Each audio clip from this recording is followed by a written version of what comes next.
Fala, meus queridos, tudo bom? Jovens, estamos dando continuidade ao nosso curso voltado aqui, preparatório para o Enem, tá? Na nossa segunda semana de História do Brasil, a gente vai trabalhar a questão da sociedade colonial. É um dos temas mais recorrentes da prova, tá? Como se formou, como se fundiu, como se forjou a sociedade colonial brasileira, que é a base estrutural das relações sociais que a gente vai ter no período imperial, que óbvio vai sofrer novas interferências para gerar o Brasil republicano, e nós que ainda temos heranças de algumas dessas práticas sociais oriundas do período colonial, beleza? Então é interessante, quando a gente vai estudar a sociedade colonial, entender que o Brasil, na sua colonização de caráter português, tá? A estrutura portuguesa permitia uma certa miscigenação que não era comum em outras colonizações, como na francesa, na britânica, por exemplo. Então, essa colonização portuguesa, que tem forte miscigenação, ela pode ser abordada, geralmente, dividida em 4 grandes ramos sociais. A gente teria os povos indígenas ou nativos, os povos africanos, tá? A aristocracia colonial brasileira, como funcionava aquela estrutura aristocrática, a elite brasileira, e um grupo social que, apesar de que em pequeno número, é fortemente influenciador das relações sociais aqui no Brasil, que é a ordem jesuíta. Então, nós temos um país que foi colonizado sobre uma ordem de um Estado metropolitano católico, dentro de um contexto da Reforma Protestante, e a ordem jesuíta é muito importante. Então, essa divisão ela serve até de forma didática para facilitar vocês a entender essa estrutura social brasileira. Então, vamos lá. Os povos nativos brasileiros, os povos indígenas, eles têm, obviamente, uma dificuldade para serem entendidos em sua origem por conta de uma ausência de documentação. Eles não nos deixaram muitos vestígios arqueológicos. Na verdade, com estruturas de habitação muito rudimentares, nós não temos estruturas grandes de vestígios para entender de forma mais clara, de forma mais evidente, como funcionavam os grupos nativos brasileiros. O que eles nos deixou, esse grupo nativo nos deixou o que a gente chama de sambaqui, que são restos de ferramentas, de vasos, restos fúnebres, e esses processos é que são usados para que a gente tenha uma compreensão geral de como eles funcionavam. Não haviam desenvolvido a escrita, não eram ainda estruturados em relações comerciais muito claras, então eles faziam trocas comerciais, mas essa troca comercial não tinha muitas vezes um fim de buscar excedentes, nem, vamos dizer assim, ter um pensamento lucrativo sobre essa atividade comercial. Muitas vezes era uma troca de necessidade, que a gente vai chamar de escambo, do qual os portugueses fizeram com os grupos nativos, justamente porque eles também já o faziam aqui na América, tá? Esse escambo era até um sistema de cooperação, vamos dizer assim, de um acordo. Quando um grupo passava dentro de um território do outro, para não haver o conflito, aí eles faziam essas trocas, esse escambo, que era uma espécie de permissão, de autorização para estar ali naquele espaço. A gente divide em 3 grandes ramificações. O grupo que foi encontrado na região amazônica, que devido ao distanciamento do centro colonial que Portugal ocupou, que foi a Bahia, Pernambuco, Minas Gerais, Rio de Janeiro, que foram os centros principais, Maranhão, eles ficaram mais afastados. Então eles têm pouco contato na estrutura da aula que a gente vai montar hoje. Beleza? Alguns desses grupos ainda estão em estruturas de organização social bem distantes das quais a gente utiliza. Aí nós temos o grupo Tupinambá, que é um grupo gigantesco, ficava dentro do território brasileiro, dentro do sertão brasileiro, acabou ganhando o apelido de Brasis, os Brasis, porque ocuparam o território que geograficamente é o território brasileiro, tá? E um grupo que predominou na extensão da faixa litorânea, que é a ramificação Tupi-Guarani. Dentro dessas ramificações, Tupinambá, Ugê, Tupi-Guarani, nós temos muitas tribos, tá? Muitos povos divididos aqui. Eram núcleos pequenos, tá? Esse grupo do litoral, a gente sabe que ele estava em processo de migração quando os portugueses chegaram.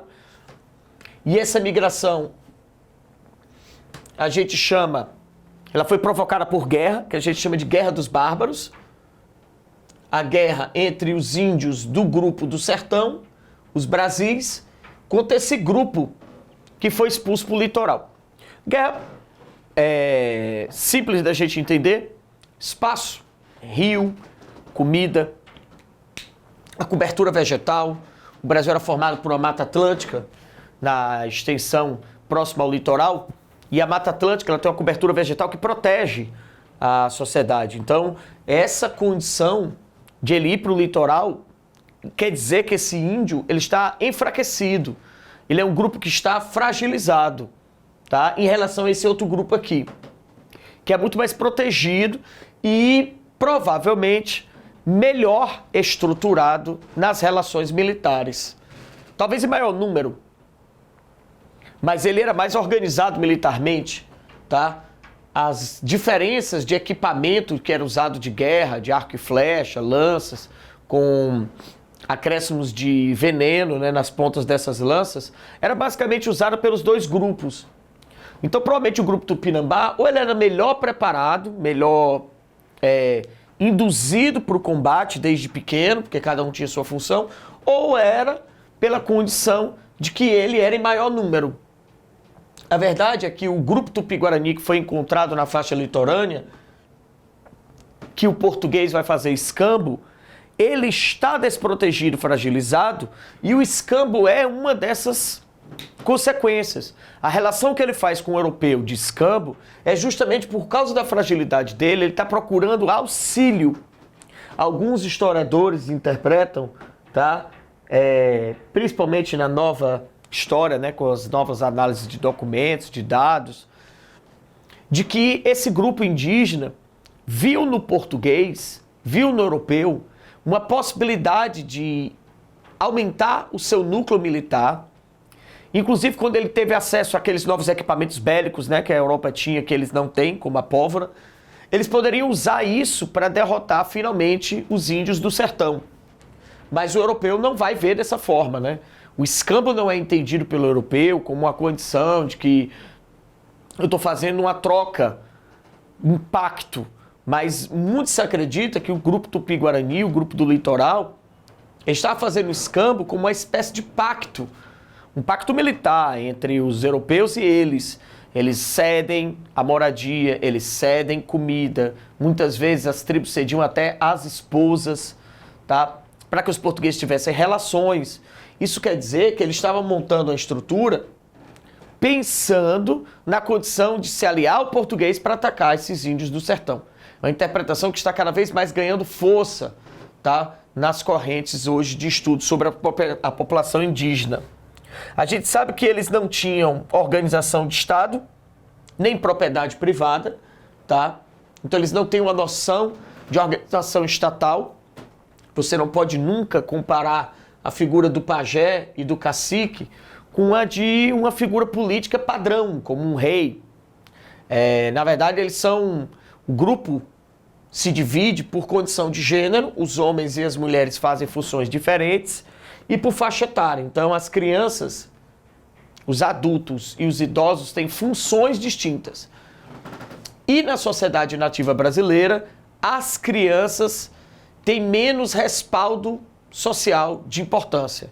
Elas, inclusive, são crianças do grupo, tá? Eles não têm noção de família padrão, como nós temos. Então, lógico que eles têm pai e mãe biológico, mas quando a criança nasce, dado alguns meses, essa criança ela vai ser do grupo. Então, as meninas vão ser criadas pelas mulheres do grupo, os meninos vão ser educados pelos homens do grupo. E eles vão aprender as funções que os homens têm que cumprir, e as meninas vão aprender as funções que as mulheres têm que cumprir, tá? Lógico que haverá dentro dessa divisão tão simplória, que na sociologia o Durkheim vai chamar, inclusive, isso aí de solidariedade mecânica, porque as peças podem ser substituídas, nós vamos ter pessoas de destaque, né? E essas pessoas de destaque aí sim se tornam esses orientadores. O cacique geralmente é aquele que dá a melhor condição de caça, de pesca, de estrutura militar, de defesa, e acaba sendo o orientador daquele grupo. E o pajé geralmente é a figura de respeito da comunidade, do grupo, de maior impacto.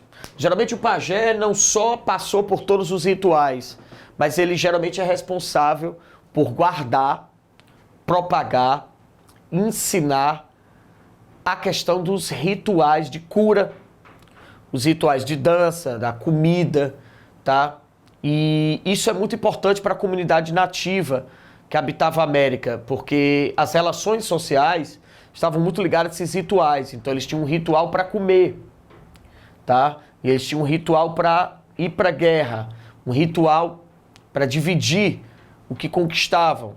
E esses rituais de passagem, quando a menina ia se tornar adulta, ia ganhar outra função no grupo, todos esses rituais eles eram comandados pelo pajé, fora a condição da doença, que era o pajé, era o orientador também, não só espiritual, mas eles acreditavam que as doenças tinham muito a ver com o que a gente chama de espírito, né?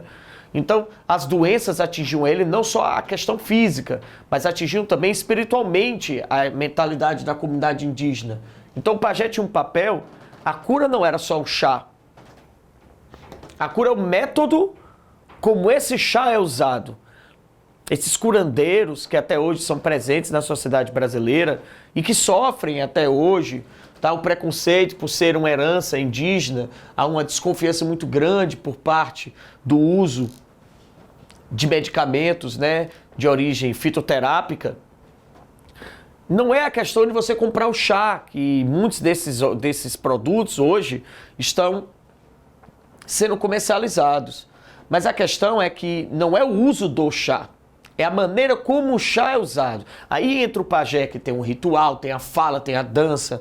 Existe todo um processo para usar aquele produto, porque eles acreditam nessa relação, tá?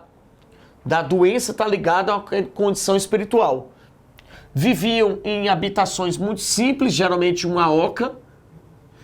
Essa oca geralmente se dividia em dois grupos de desenvolvimento de estrutura.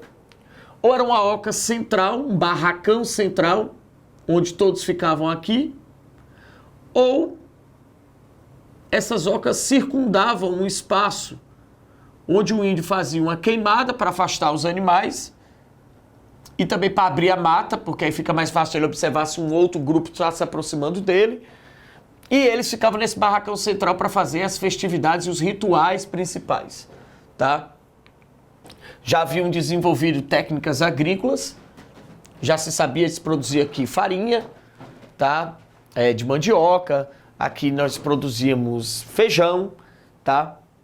E nós tínhamos milho, éramos caçadores, pescadores, dependendo de que região estivéssemos, tínhamos inclusive um instrumento de transporte bem típico da sociedade indígena, a canoa indígena brasileira, ela é bem clássica, tá? Uma construção extremamente prática, rápida para as condições que a gente precisava usar, tá? E eles também eram marcados por rituais antropofágicos. Principalmente, não quer dizer que o índio do litoral não fizesse canibalismo, tá? Nós temos relatos de canibalismo em tribos nativos na região litorânea. Era mais presencial o ritual de canibalismo, na região central do Brasil, tá? É uma das características, inclusive, que depois, quando a ordem jesuíta vem para cá, que ela vai usar para distinguir porque o índio do litoral poderia ser catequizado e o índio do sertão não. Porque o índio do litoral, a antropofagia é um ritual de alimentar-se da carne humana numa condição pós-morte, num ritual de memória e de compartilhamento social fúnebre. se acreditava, e aí nós temos duas grandes vertentes desse ritual de antropofagia, que os grupos nativos precisavam comer da carne de quem morreu para guardar a memória daquela pessoa. E que seria dessa forma, então, uma questão até honrosa, porque você era meio que convidado, tá? O grupo te convidava para fazer parte daquele ritual fúnebre e você se acredita que a gente, inclusive, deixava uma espécie de herança. Então, se você era parte do grupo, você não só era convidado para comer quem morreu, mas você fazia questão de deixar suas partes para pessoas do grupo. Então, esse ritual antropofágico tanto tem a interpretação de que é a questão da memória e do respeito do grupo quando você morre, como também tem a ideia de que o comer do corpo naquele ritual faz com que você conseguisse absorver as virtudes, as qualidades, os principais destaques daquele cara que morreu. Então a pessoa morria no grupo, ela era comida, as virtudes daquela pessoa transmitiam através da carne. O grupo Tupinambá, muito mais forte na região central e, como a gente já falou aqui,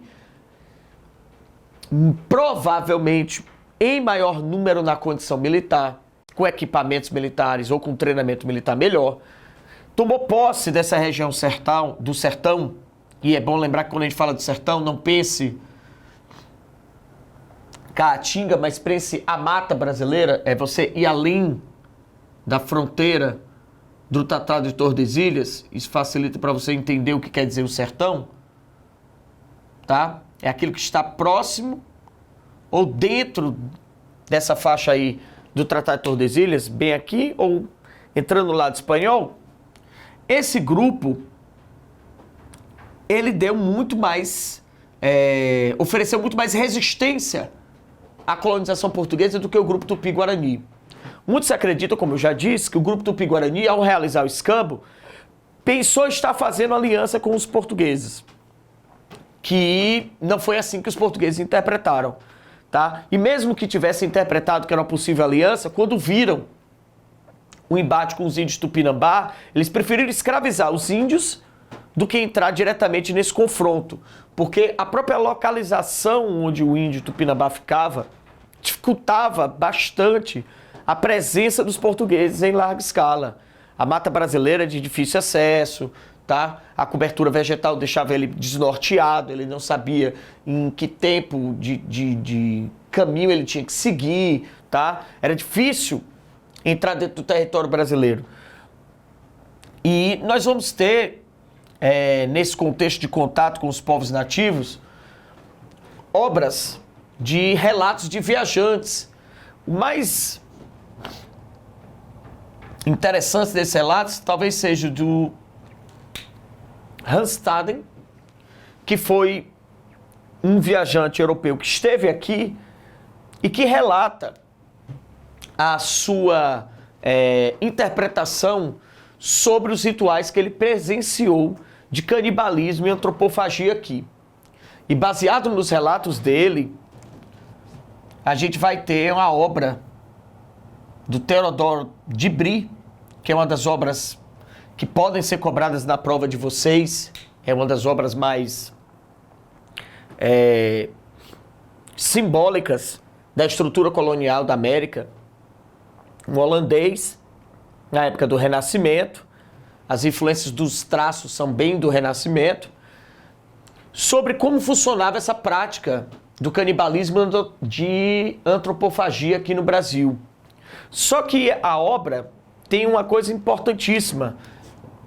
Eu fiz aqui uma releitura aqui da obra, só para vocês conseguirem acompanhar, tá? Obviamente já deixei aqui o nome da obra, o Theodore de Bry, você dá uma olhada lá, tá? Bota lá no nosso colega Google. Bota lá no tio Google. Escreve lá, Theodore de Bry, Hans Staden, que você vai encontrar disponível para você visualizar melhor, tá? Como é essa obra, do qual você tem que perceber as nuances do pensamento europeu sobre como funcionava essa relação desse ritual antropofágico e esse ritual de canibalismo. Os índios são retratados na obra carecas. Óbvio, com exceção das Índias. Segundo, a disposição dos personagens. Os homens estão em um lado da obra e as mulheres estão em outro lado da obra. Deixando bem claro que eles tinham funções distintas. E que, segundo o relato do Randstaden, mesmo na hora desses rituais, homens e mulheres eram separados nos seus processos.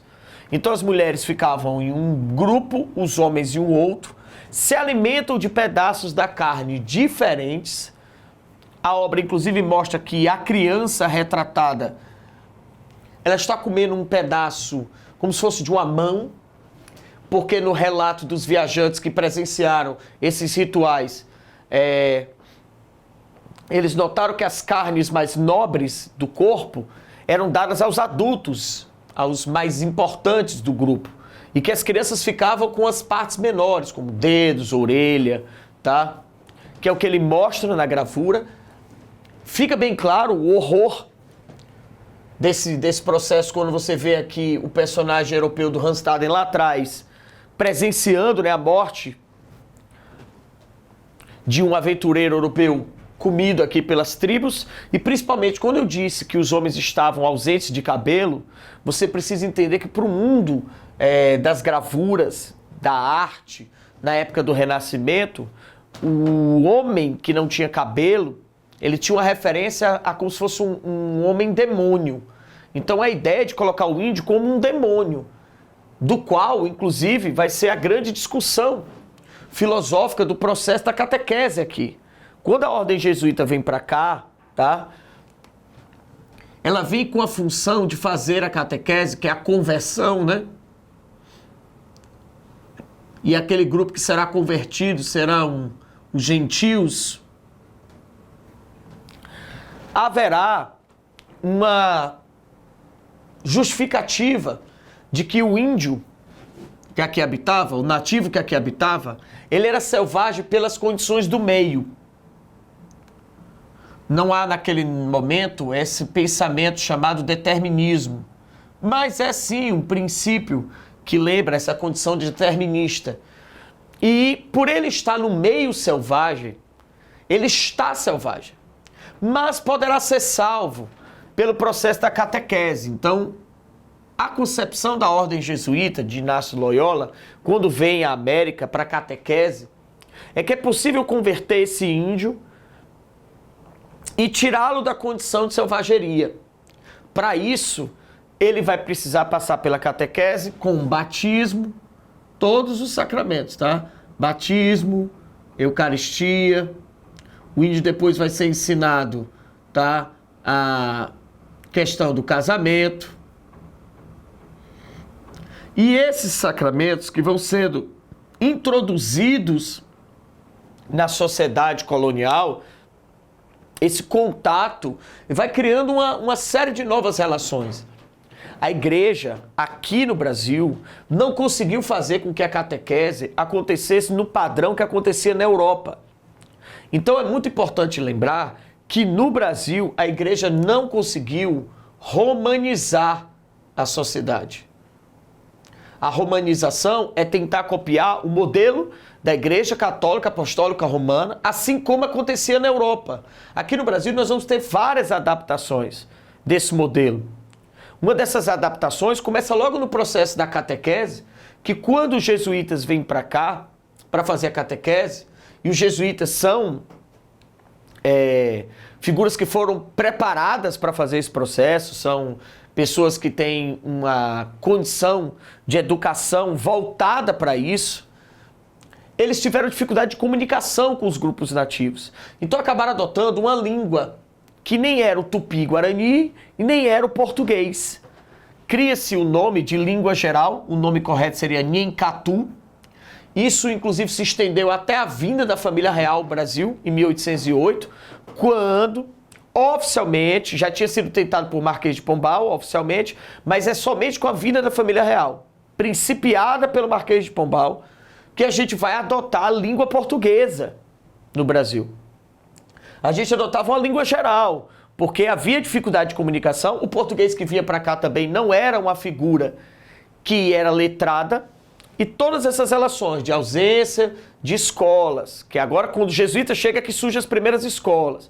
Não havia o prédio físico da igreja antes da chegada dos jesuítas. Então quando eles vêm, vão vir os primeiros mosteiros, vão vir as primeiras igrejas, vão vir as primeiras escolas. Todas essas estruturas, elas vão criar o que na América a gente chama de missão jesuíta ou redução jesuíta. Tanto faz. É muito comum que na América Espanhola a gente chame de reduções. E na América Portuguesa eles chamam de missões jesuítas, tá? Onde eles vão transformar aqueles povos nativos em figuras que adotem um padrão europeu de comportamento. Mas nem todos os grupos nativos aceitaram o escambo, catequese e a relação com o jesuíta. E essas relações de conflito vão ser transformadas em um motivo para escravizá-los, que a gente chama de guerra justa. Até os jesuítas, devido aos conflitos que aconteciam, tinham uma prerrogativa que se o grupo nativo não aceitasse a catequese, não aceitasse a transformação dos padrões de seus rituais, ele poderia ser escravizado, caçado, tá? Porque ele não teria mais condição de salvação. É bom, importante sempre lembrar que os conflitos dos jesuítas não acontecem só com os povos nativos. O conflito jesuíta acontece também com a ordem metropolitana, porque o jesuíta vem para tentar romanizar. O que quer dizer que tem uma série de comportamentos que a sociedade portuguesa aqui praticava, não era bem-vindo pela ordem jesuíta. E o jesuíta é um monge muito preparado e que passa por um estudo longo para conseguir se formar, tá?